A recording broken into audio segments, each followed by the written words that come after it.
And 1, 2, 3, and welcome to a brief video that will touch on the basics of Spire of Sorcery. We've been recording development streams for a while now, I think for almost 6 months now, and we realized that there is one problem.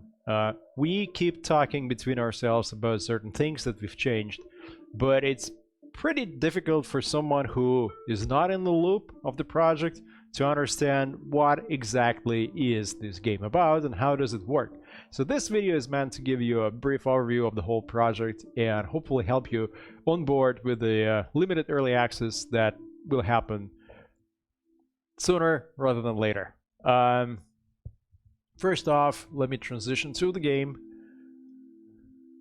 Pa-bam!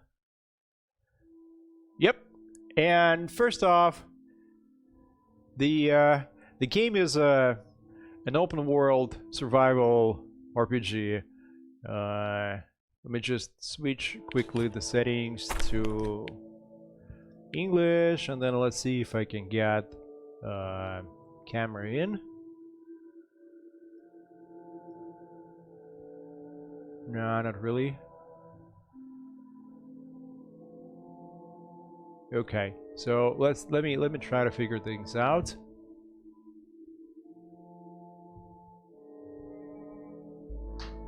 Is there a way to get the camera on this screen? Yep. All right, cool. Thank you. Sorry for this brief delay. We're gonna go up to the highest resolution possible. Okay, and now reset. So this game comes from our small team, Charlie Oscar. We previously launched Gremlins Incorporated, which is a digital tabletop game on Steam. And prior to that, our game designer did a turn-based strategy, a fantasy turn-based strategy called Iador Genesis, which was pretty hardcore. So basically, the same game designer is now moving forward with his third project, and we are here to support him. And after doing Gremlins Incorporated, which was a multiplayer online game, we felt that we want to do something different, and we decided to do a single-player role-playing game with lots of exploration and basically where in Gremlins one session goes for 1 hour, in Spire of Sorcery we think it'll go for 40 hours or so if you win, if you lose faster. So let's briefly go over where the game is right now. We're a few weeks away from launching a limited early access. What that means is that we're gonna launch 1,000 Steam keys through Steam, through a secret link where you can go purchase it. And once we're certain that a version is stable and that version is alright, we're gonna go into a broader early access where everyone can go and buy and play and give us feedback, and we're gonna stay in early access for as long as needed to make it into a great game. Probably, we think, maybe about a year, because with our previous game, our experience is that we like to do updates every 2 weeks. And that means that there's a certain tempo in how fast we move, and there is a number of stuff that we want to explore after we launch in early access. So let's go quickly through what we have right now in the game, or what we do not have. So we do not have credits, we do not currently have Steam Workshop, it's going to come later. We have Encyclopedia, but that Encyclopedia is kind of half-baked. And we have save and load system that works fine, and then we have the campaign. And what we do right now is we play the campaign over and over again until we can reach the point where we're happy with what it is and how it looks and where it is. Encyclopedia gives you an overview of pretty much everything, including the world and the items and the spire and the rooms. So let's go maybe here. You got a part with magic, a part covering the spire, a part covering a character, a part covering let's say character, stats, what each stat means, skills, proficiencies, currently empty. So all of that still has to be filled or more or less edited. And then if you go to the world, let's say there's various types of locations, and so on and so on. Anyway, Encyclopedia will be brushed up and edited by the time when we launch, and you'll be able to get a glimpse of the mechanics as well as the world. The Encyclopedia is updated every time you play, so even if you finish one campaign and you move into another campaign, the new information that you've discovered remains in the Encyclopedia. So Encyclopedia just gets progressively bigger and more detailed, even if you start another campaign and another campaign and another campaign. What you see right now on the screen is a sketch of the room of the mage or mage quarters. We have an inkling that in the future sometime we will try to make it customizable and allow people to build their own rooms and move certain things around. And maybe if you win certain achievements, then you get certain item which you can place here and there. So kind of working like your profile. And eventually there is another idea to connect this into a meta game where you would be able to visit other players' quarters and get certain interaction. But that's all the way after early access and closer to full launch. So, new game. After we launch in early access, here you will have a text quest, and our ambition and design and the plan is that in the full launch you'll have a text quest where you have to build the story of your mage, and depending on the story, the character is born. There is no way for you to know or second guess the stats and the skills and the proficiencies that you'll get. So we want you to just relax and give the answers to the text quest that you feel you want to give. Right now, here's a quick generate mage thing, so we can generate as long as we want, but that's a temporary solution. Each character has 6 stats, and this is the stuff that the character is born with. They will not change. They can go down. Let's say if you're sick, your health goes down. If you're tired, if you're sleepless, then your charisma goes down, and so on and so on. But the stats do not change. So here we've got health, we've got intelligence, we've got memory, we've got charisma, willpower, and intuition. Each of those stats affects a certain skill. Each skill is associated with the primary and secondary stat. So basically, how your character was born defines certain things that the character is good with, but not necessarily on the skill level, but more of a predisposition. So let's say this character, Orcus, he's got a learning efficiency of 128% for social magic, and the reason for this is that his charisma is 13, so that's above average, and his willpower is 15. That's close to the maximum. So it means that whether or not he likes social magic, he's capable of learning fast if you set him on this route. On the other hand, you get the opposite things.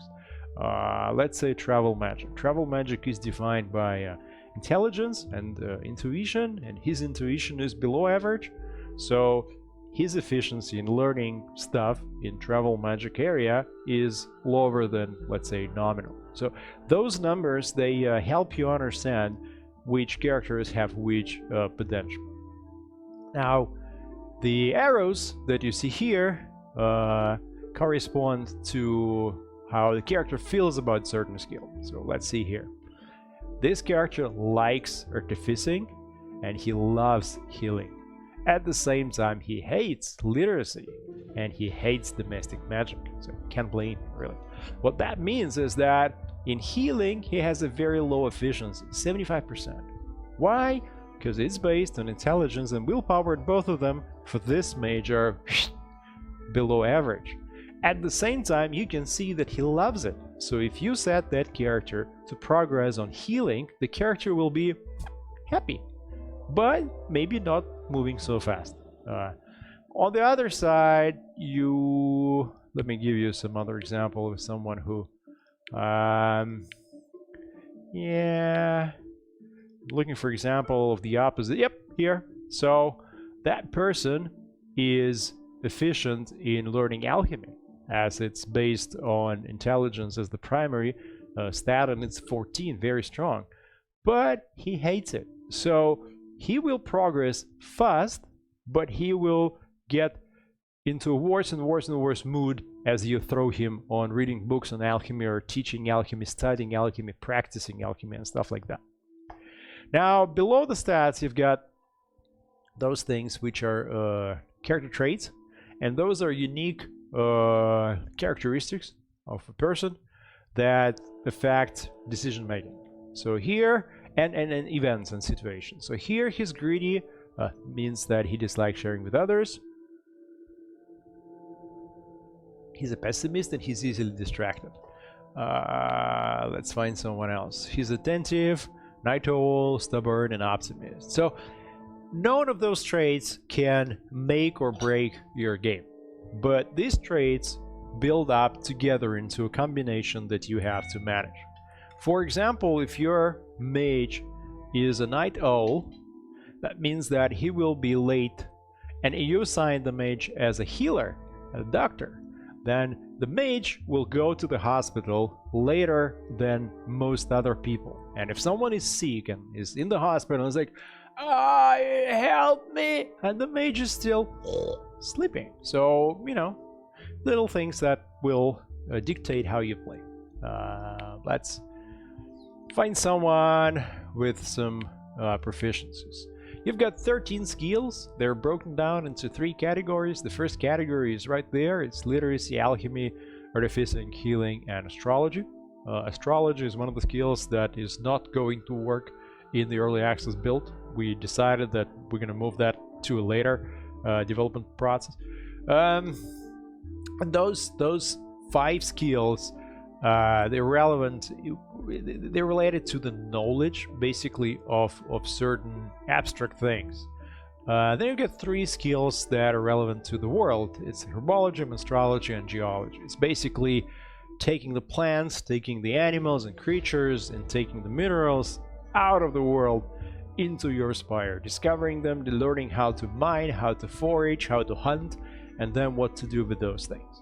And then you get 5 magic skills: self-control, domestic magic, travel magic, social magic, and battle magic. 13 skills altogether, and skills may have certain applied proficiencies which significantly increase the chance of success of a very specific action. So here, by the way, look, he adores astrology, so that's the maximum amount of love that you can have to a certain skill. And the proficiency for example, astrology here is foraging, and that proficiency for that character is fully open. What that means is that when that character goes foraging, the success rate is significantly higher. That character is going to pick up mushrooms faster and more successfully, which basically means the same thing. If you send that character and another character to forage mushrooms and berries and roots into the same area, then that person is going to pick up his goal much faster. Then you've got stuff like survival, and you've got stuff like pedagogics. So there's a bit over 20 different proficiencies associated with specific skills. Let's see, cooking for alchemy, smithing for artificing. There's ancient language, ancient tongue. That's one of the that's the only actually proficiency that is a barrier to reading books. Certain books are written in ancient tongue, so if you don't know it, can't read it really. And finally, you've got the biographies. So every character comes with a certain life story. You've got the birthplace, the father, the mother. That correlates with the skills. So let's say mother was a blacksmith, and there's 5% of smithing as a result, as well as 3 and 4 in artificing.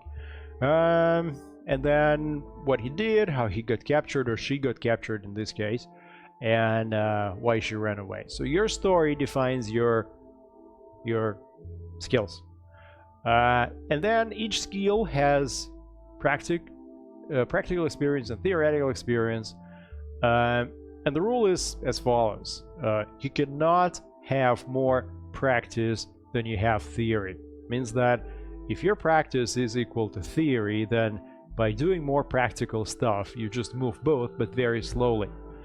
On the same side, theory cannot exceed practice by more than your memory allows. So the stronger the memory of a character, the more you can progress with theoretical knowledge without really having any practical experience. What that means, what it comes down to, is that you have to balance things out. You cannot just put the guy to read the books and make him super proficient in reading books. You have to do both. So if you teach someone about, let's say, hunting, then they also have to go and hunt to upgrade their practice as well as the theory.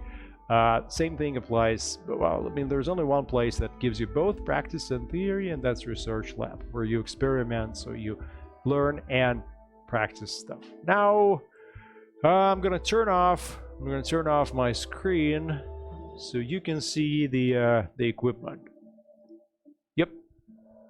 And each character has their own personal equipment. So here you can see some basic equipment coming in. What is important to know, let's find something damaged, is that every item has certain weight or volume. Well, we can call it kilograms, or you can call it, I don't know, boxes or crates or something. So here you can see that, for example, that staff takes up 3 boxes, and that sort of coat takes 1, and that coat takes 1. And then next to it you can see the current damage level. So if something is at 100%, then it's as good as new, and if something is at, let's say, 50 or 40, then it gets progressively destroyed, and you can see visually also that it shows. Well, let's go with this woman. She's conservative, she's got weakness to addictions, and she's nearsighted. Why not? I'll take this guy. Okay. So while the screen is getting loaded, what else do you need to know? Alright, I'm back with the camera. Every time you start a campaign, the world is generated from scratch. So every time you play, you'll have a different world map in every campaign. If you like the specific campaign, you can save the map seed, and then you can restart the campaign on the same map. We currently plan to support Iron Man mode, which will be online, and the offline mode where you play as you want. The goal of the game is to produce and consume the Elixir of Youth. There's a number of ways how you can do it. You can find the recipe, you can research the recipe, discover it. What's important is that the alchemy system in the game is built around alchemic properties of items, and these properties are assigned randomly every time you generate new campaign. So knowing that for elixir in this campaign you needed to have, let's say, mushrooms and flutter wings, will not help you in the next campaign where different properties will be assigned to different resources. You have to explore, and you have to understand the world. Now, this is our spire, this is where we are, and this is the world. You can see the mini-map top right. So you can kind of get an idea of how big the world is. Now, we got generated on the edge of the ancient forest. There's close to 12 different biomes, so types of let's say areas, you know, swamps and ancient forest and plains and distorted lands and black pools and rusted forest and whatnot. Each has different specific number of events, dangers, risks, different animals that live there, and so on and so on and so on. What we have here is our characters. That's our mage. He's a glutton, by the way, so that means that he'll eat more than usual. We have this nice lady. She's a cook. She's also accomplished in foraging and hunting, so useful. We can probably set her to any of those tasks. Well, let's say she's, what, cooking at 30%, so probably we can get her up to be a good cook at the price of wasting some food in the process as she accumulates the experience. Because you can see that practical experience is basically 1.0, whereas in theory she's almost close to 2. And then we've got this nice guy who knows diagnostics, and he's a good healer, so he'll be good for healing stuff. Now the mage is okay in alchemy, I would say. So one of the first things I like to do is I like to secure the resources. So up here in the top right corner, you see the forecast for food. So it says that we have enough food to feed people for 5 days. Once the food finishes, they will starve a little bit, and then they will start casting magic porridge, which has a negative taste and negative health benefits. So it sustains them, but it costs them magic energy, and it's not good for them. Different food items have different properties. So here is the travel ration, which doesn't have a tooltip, huh? Very funny. So travel ration is basically same as the usual ration, except it's more than 2 times lighter. So it's a lightweight, long-lasting way of storing food. The usual ration gives you 30 nourishment points, and Gifts of Nature gives you half that, but has a chance of food poisoning. You can also get raw food, raw meat, raw fish, exotic stuff, and so on and so on. Let's first of all turn those Gifts of Nature into food. On top of here, you see different rooms in the Spire. Each room can be upgraded. There's the Hall of Magic, where we manage the flow of the magic energy that is generated and then distributed. So we spend 70 on the Call of the Spire, attracting new disciples, and 30 on the Bonds of the Spire, being connected to the 3 disciples that we have. Once we start doing some research, we'll start spending more energy here, and then we'll have to kind of balance the whole thing until we find new sources of energy and we expand our capacity. Then we've got the library where we can read the books. So I would say he was good at diagnostics, so let's assign him to read this book, Sickness Natural on Those Born of Corruption. Okay, go and read it. Then there's the auditorium, where you can teach people certain skills and proficiencies. So here you can see all the proficiencies in the game associated to specific skills. Social magic has streetwise, thievery, speechcraft, and pedagogics. Travel magic has stealth, swimming, and survival. Survival is responsible for setting up camps in a good spot, so avoiding places that have, for example, leeches, earth leeches. Domestic magic has lockpicking and traps. Traps come handy when you explore caves and catacombs and ruins. Self-control is good for ranged combat and close combat. Geology has mining. Astrology has hunting, fishing, and herding. Herding, animal husbandry is not in the game yet, but eventually it will be, but not at the early access launch. But you should be able later on to grow your own stuff. And then herbology has lumbering, foraging, and farming. Again, farming is not going to be in the early access build, but a bit later on. Astrology doesn't have anything. Healing has diagnostics and first aid. First aid is responsible for the chance of someone in the party who has that proficiency minimizing the damage. So let's say a snake bit you, and that character who got bitten seeks the help of his friend in the party that has first aid proficiency. That means that there is a high chance of going from, let's say, damage of -3 health points for 2 weeks to -1 health point for 3 days. It means that immediately when snake bite happened, the guy came and he knew what to do, or she knew what to do to minimize it. Then artificing has a lot. It's got tailoring, carpentry, jewelry, and smithing. Alchemy has cooking, extremely useful. And then literacy has ancient tongue, and calligraphy. Calligraphy is used when you try to copy a book or create a new book, but that's late game.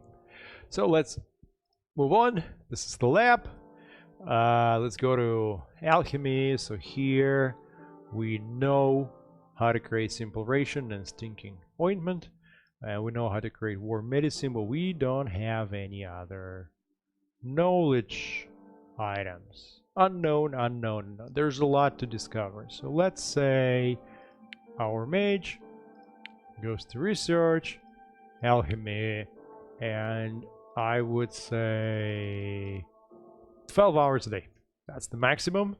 And this is the forecast that he's going to spend 3 magic energy units per hour, so 36 a day. That means that I'm creating this task, and here's the list of all the different tasks right now. And I'm going to the magic energy thing, and I'm negative. I'm spending more than I'm getting, so I'm gonna cut down Call of the Spire until I'm positive, like this. Then we've got Alchemy. So for Alchemy, we don't really have anything that we can do. We don't have the ingredients. Workshop, we could do a sling, we could research staff, we could do already sleeping bag if we had what's required, which is hide and cheap fabric, but we don't really have it. So I'm not gonna start with this yet. I would go to the kitchen and go to the simple rations, and this is what I need to cook that. So this is what I get, how many I get, and then I need some items with the property raw food. So let's see. This is the basic list. So I could have vegetables that I can buy in the villages, fish, meat. This is the fat of the slug, but to get it I need to discover the slug and to hunt it and to bring it back, so that's not for the early game. And something else. I do suspect that this something else is something like Giggler Sagar. I don't know. So let's take all of those gifts of nature and turn all of them into rations. Now here's a question of who will do it.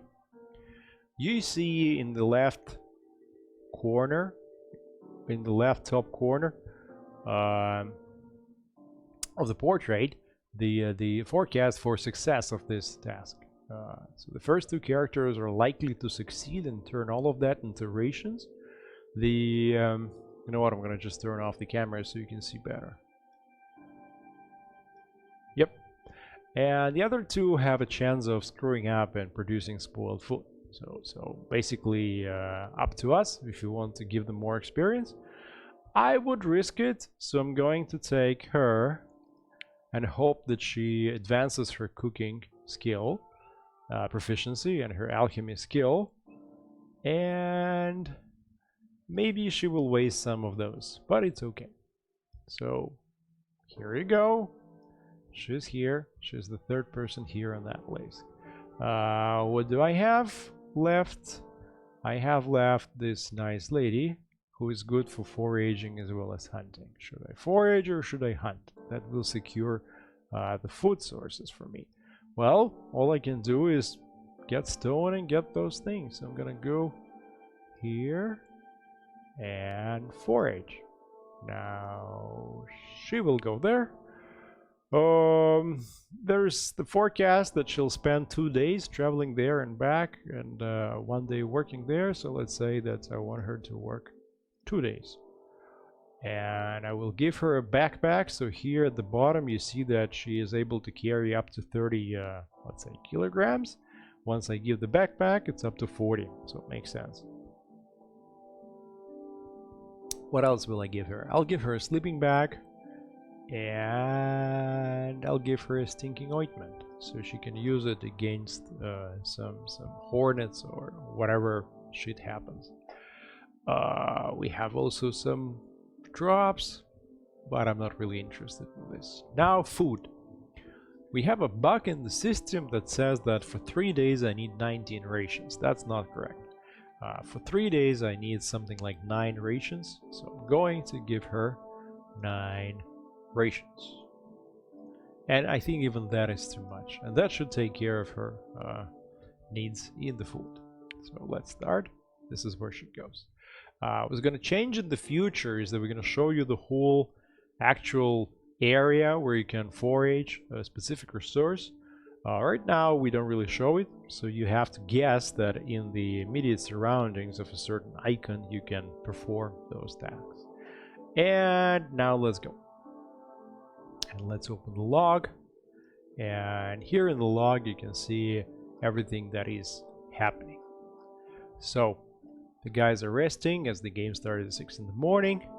Then our mage goes to experiment in alchemy.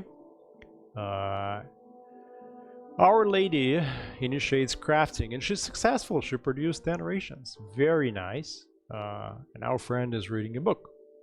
Then she succeeded in producing 6 more and finished the task. You can also see the icon down there that the cooking task is complete.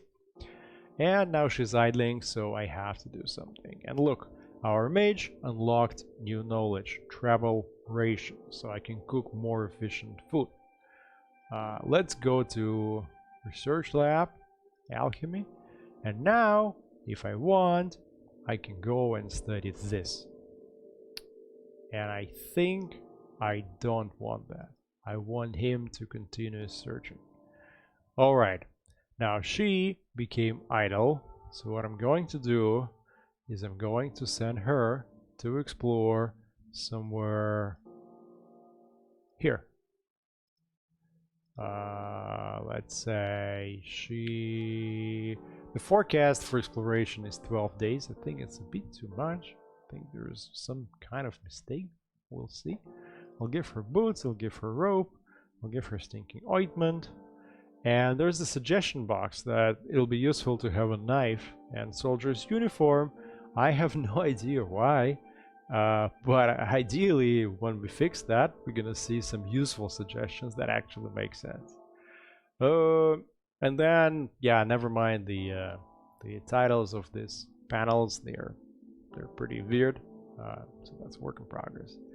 And if she travels for 9 days, then she'll need 27 rations. Well, let's say that's 18, and then I'm going to give her well, let's say 10 more, like this. Otherwise she will start eating raw food and she may get poisoned. I don't really need that. Alright, so off she goes with my blessing. And you can see that she's busy on the foraging quest, he's busy on the reading task, he's busy on exploration, he's busy with research. Now next to them, this green thing is the character efficiency. If the character is tired, unhappy, then the efficiency goes down. That affects the success chances of everything that that character does. Then you have the mood. So on the good side, she's resting. On the bad side, she had a quarrel with him. Okay. And he's unhappy because he doesn't like the book that he reads. And she's okay. She's fine. And I'm okay too. Alright. So let's move on, except one last thing. Down here at the bottom, you see the alchemic table of Rund. It shows which alchemic properties you already discovered and in which items they are contained, and then whether or not you have those items on your warehouse. So apparently we don't really have anything at all. Let's go on.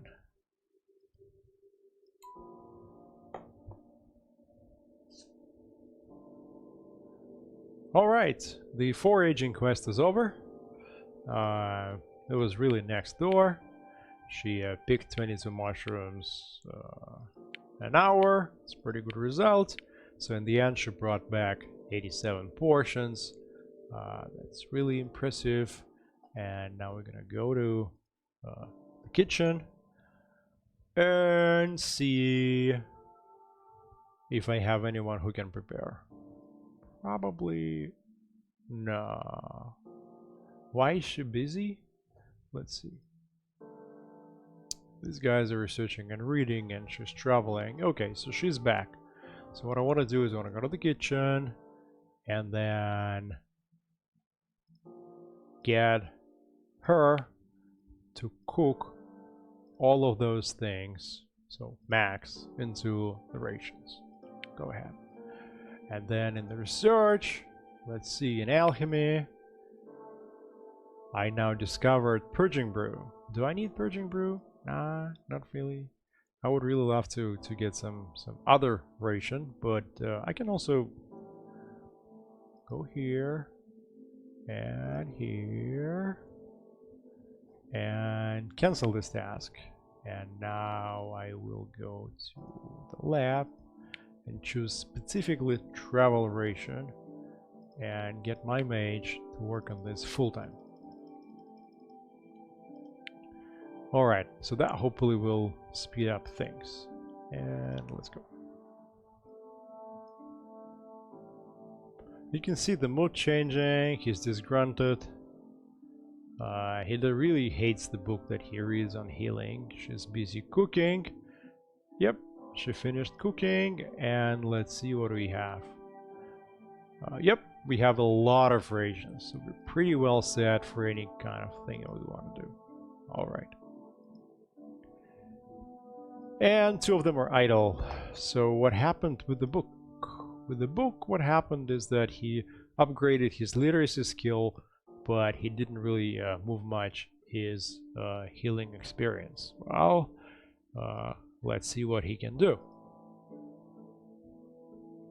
Still think he's more valuable with diagnostics than anything else.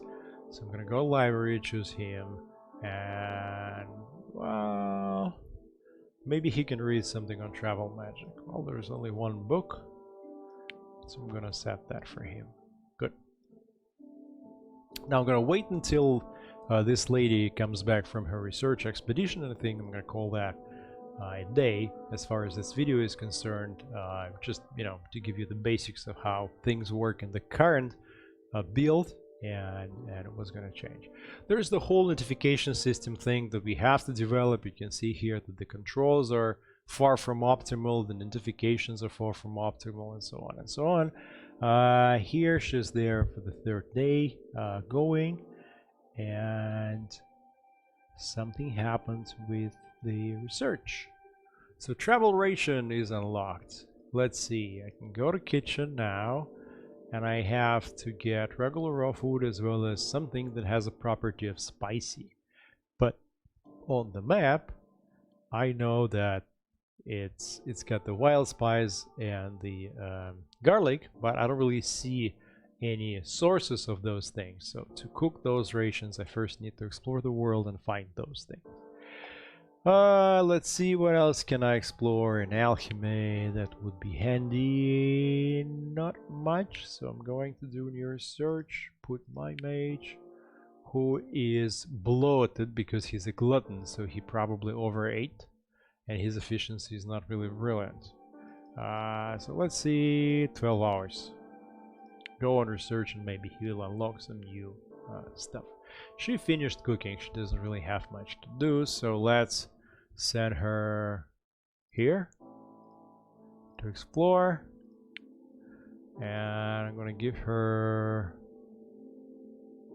why not, stinking ointment and boots and sleeping bag, and 6 days traveling, 3 rations a day. That'll be 20.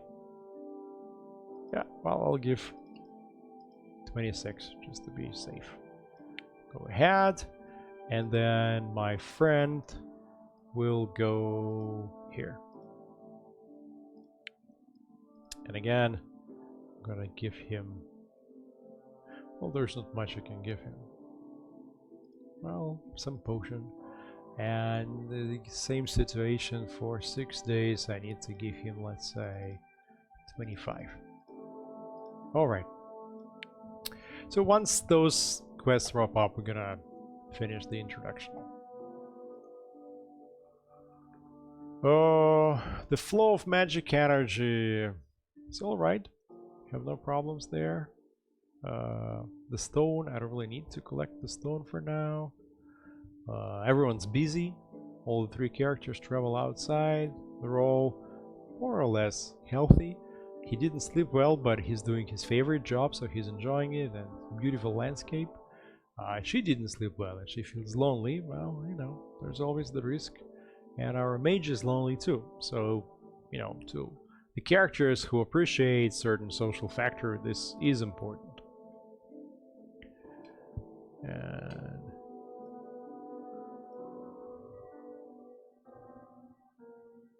what do we have? 6th day here. Some research progress. Let's see what's still open. Yep, my mage is still researching. And what did we see? Okay, there's a lot of stuff. We can do regular ration, which would be better than the simple one. We can do nourishing ration. We can do even improved ration, restorative ration. So there, and wine. So there's a lot of good stuff that we can research. What I'll do is we'll go to his task, cancel that task, and then I'm going to go to research, alchemy, and research something like nourishing ration. My mage will work on this maximum number of hours. Okay, let's go. Now, two of the characters are already coming back. It was pretty quick. She's still stuck there, and he's unhappy for a number of reasons. He's tired. You can see his efficiency going down, so that means he's going to start making mistakes. Alright, lots of small events, some insects. He found a deposit of stone. We can just jump to the final report. So, a deposit of stone and a cave. And he still has 14 rations left, so that was pretty alright. What I'm gonna do is, while I'm still waiting for her to come back, I'm gonna go here and get him. Poor guy, he didn't even rest. I'm gonna give him some of that stuff, and going to give him, let's say, 25 rations, I guess. So that means 28. Good. Let's go. And she came back too.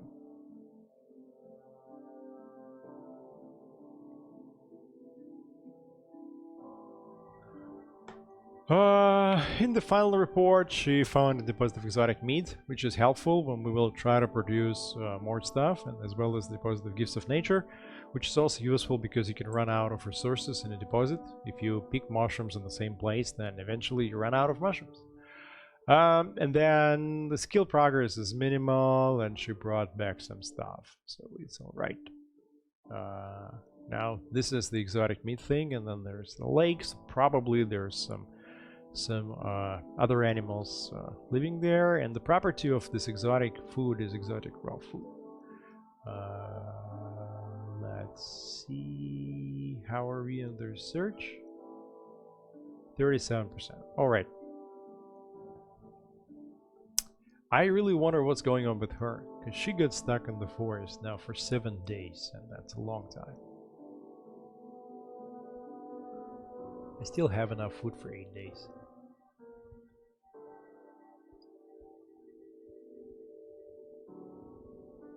Come on, why is she stuck there? I have no idea.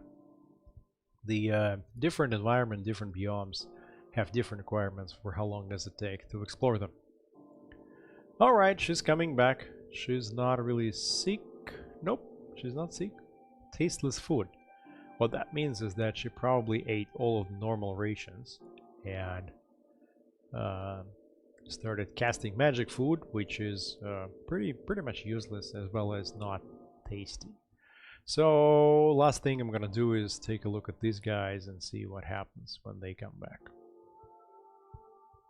Alright, so what did she find and what happened to her? Lots of insects, some eating, more insects, good weather, good landscape. Let's see the final report.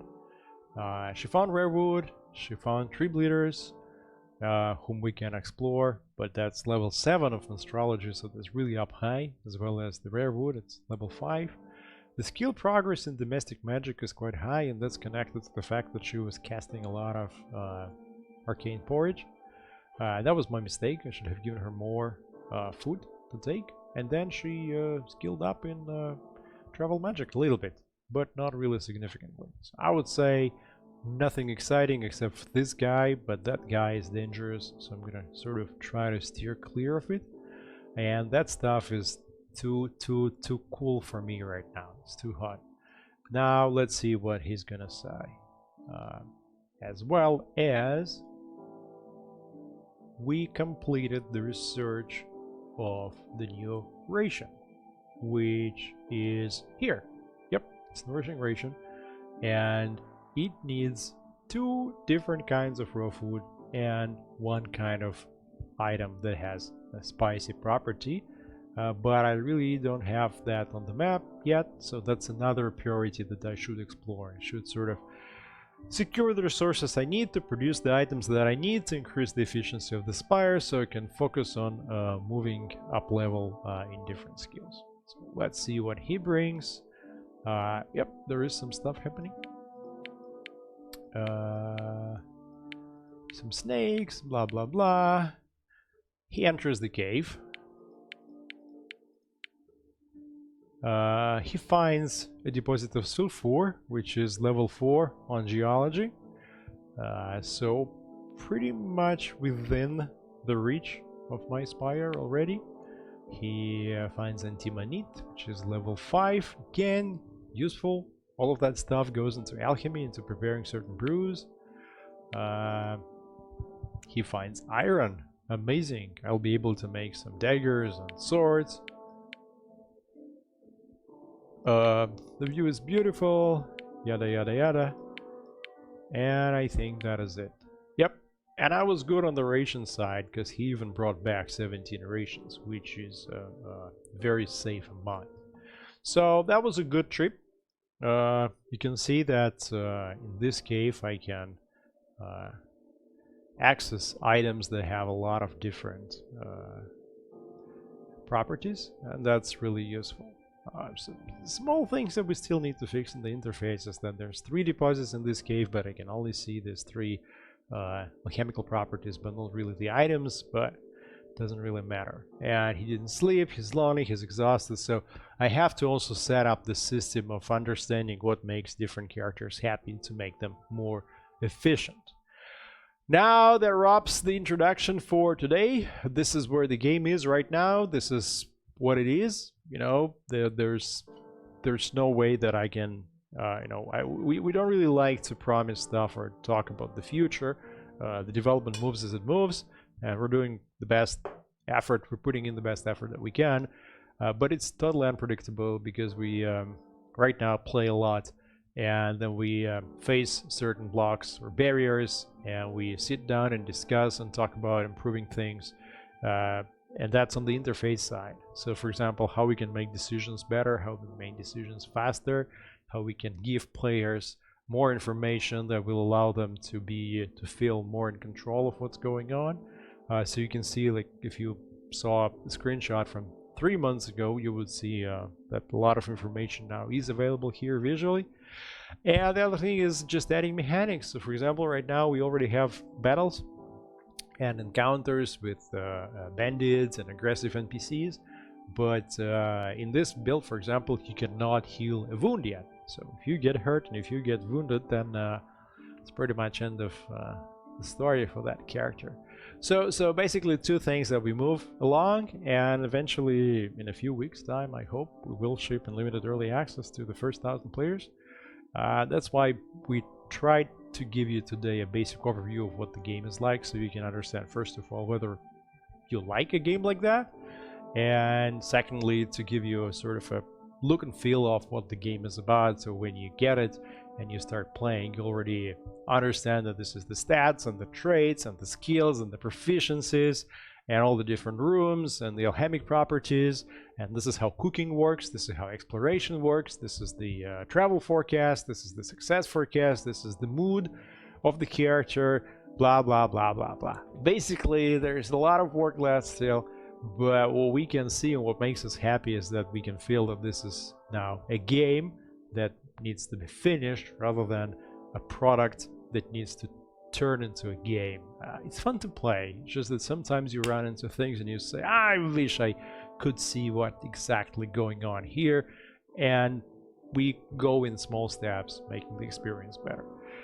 Thanks a lot for watching this little explainer, and every Friday we run development stream on Steam and on YouTube, but there's recordings on the studio's channel. 1 week we do it in English, the other week we do it in Russian, so we alternate.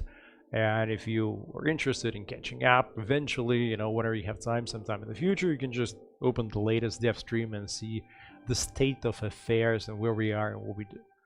And see you later, I guess, or on the Discord server. And now I have to find the transition. Thanks for watching. Yep, thank you.